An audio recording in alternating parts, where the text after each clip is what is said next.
Hello, everyone. Welcome back to English Speaking Way. I'm Sarah. Today's story is simple, but deep.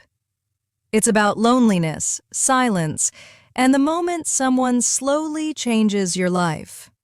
In this story, you will learn simple daily English sentences, how to speak about feelings, how to describe quiet emotions. This story is perfect for beginners, so listen carefully and repeat the sentences with me. Because sometimes a quiet story can teach the strongest lessons. Now, let's begin. My name is Omar. I grew up in a small town near a river. The river was calm, just like my life. My mother left when I was very young. I do not remember her face.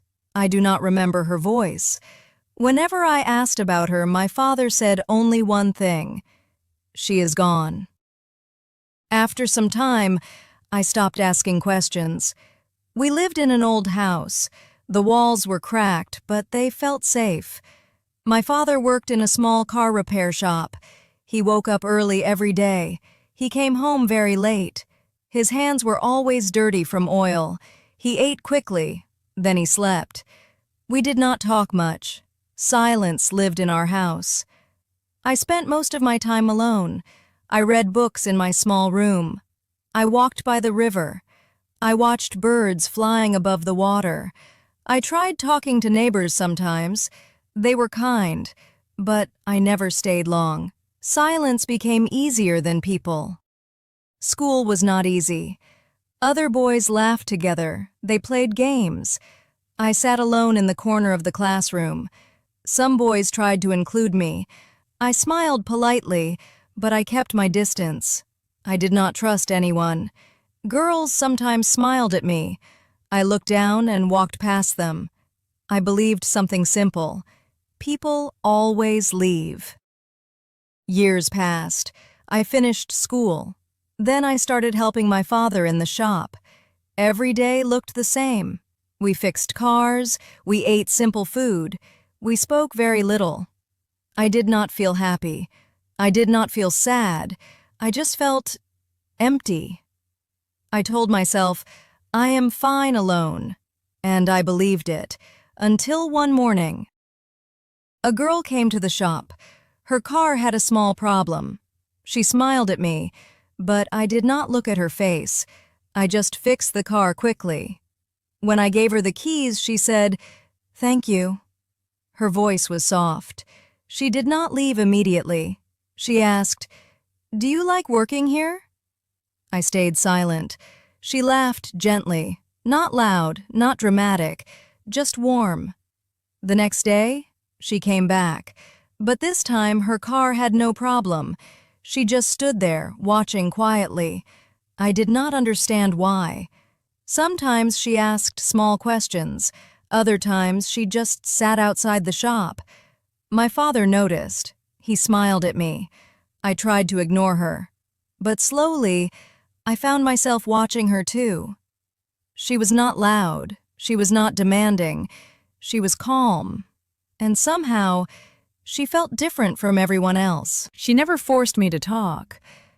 And slowly, I started feeling curious about her. One evening, I saw her sitting by the river. She was watching the water quietly. I tried to walk past her, but she smiled gently and asked, "Do you like the river?" I nodded.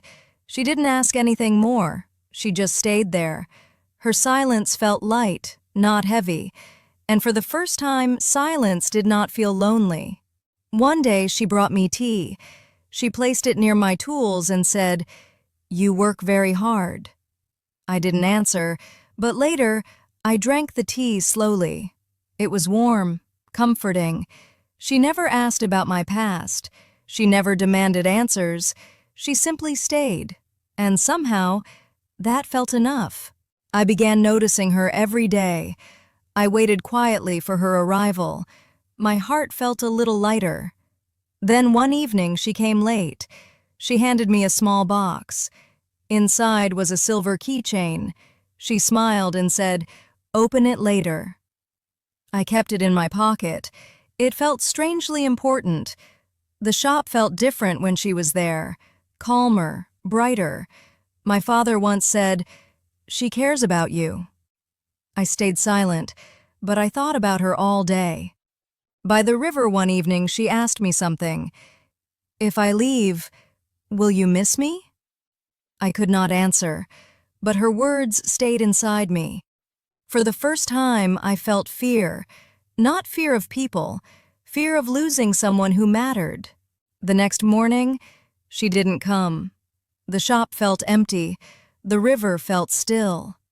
I waited. Hours passed. She did not return. By evening, I found a small note on the bench. It said, "I had to leave, but I knew you would miss me." My chest tightened. That night, I couldn't sleep. I remembered her smile, her quiet laughter, her gentle presence. For the first time in my life, I felt lonely. Not empty, lonely. And that feeling changed everything. I held the keychain in my hand. It felt warm. I realized something important. She had changed me. Slowly, without pressure, without noise. She opened my heart. Days passed. She never returned, but something inside me grew.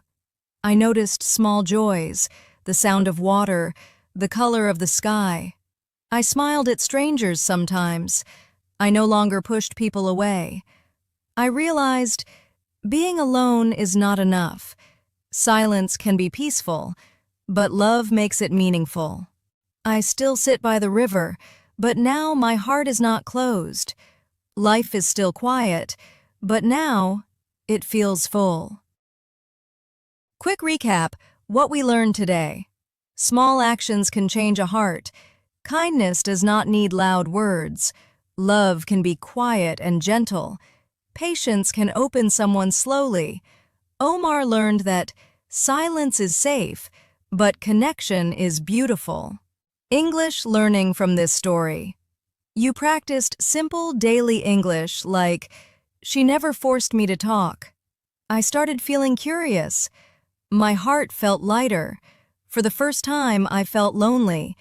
Life is quiet, but now it is full. These are natural sentences you can use in real life when talking about emotions, change, and growth. If you enjoyed this simple and emotional story, keep practicing with us. Remember, if you spend just 5 minutes every day listening and repeating English, in 1 year, your confidence will be completely different. Your vocabulary will grow, your pronunciation will improve, and most importantly, you will start thinking in English naturally. So don't stop here. Click on the next video and continue learning with English Speaking Way. Thank you for being here.